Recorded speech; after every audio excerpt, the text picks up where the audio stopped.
It's still Traumatic Brain Injury Awareness Month for one more day.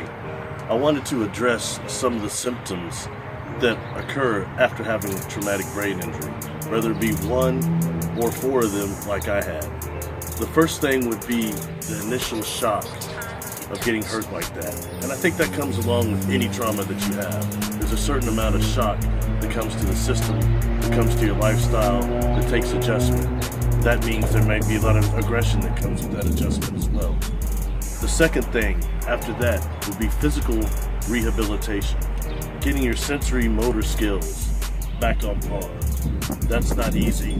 That's also humiliating to a certain degree, and it makes you face your own mortality in a way that you never have before. And then the next stage would be depression. A great depression comes with injury and trauma, let alone with a traumatic brain injury. With traumatic brain injury, the amount of depression that the survivor feels is intense. The type of depression that is, will I be who I was before? I don't feel the same. I'm not as intelligent as I was before. I have obvious deficits that I did not have before. These are things that cause extreme depression. A change of lifestyle in that way, a change of career. And with this depression comes other things that we'll call emotional control regulation problems. If you have specific injuries like I did, two of them I had, one was to the frontal lobe, a hematoma, and I had another hematoma to the brainstem, all right? Those two injuries cause the victim, survivor, to often have emotional control problems, which can come in outbursts, normally verbal outbursts, ones that'll happen before the survivor even knows that it happened. Thank you.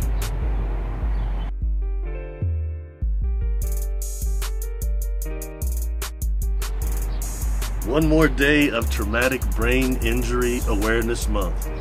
I was talking about, one, the shock, two, the physical rehabilitation, number three, the depression, the Great Depression that comes with traumatic brain injury, and number four is the emotional regulation problems, which normally comes in outbursts. They could be physical, or if you had shots like I did, frontal lobe hematoma, medulla oblongata hematoma, that causes some to have verbal explosions that happen so quick that they don't know that they happen.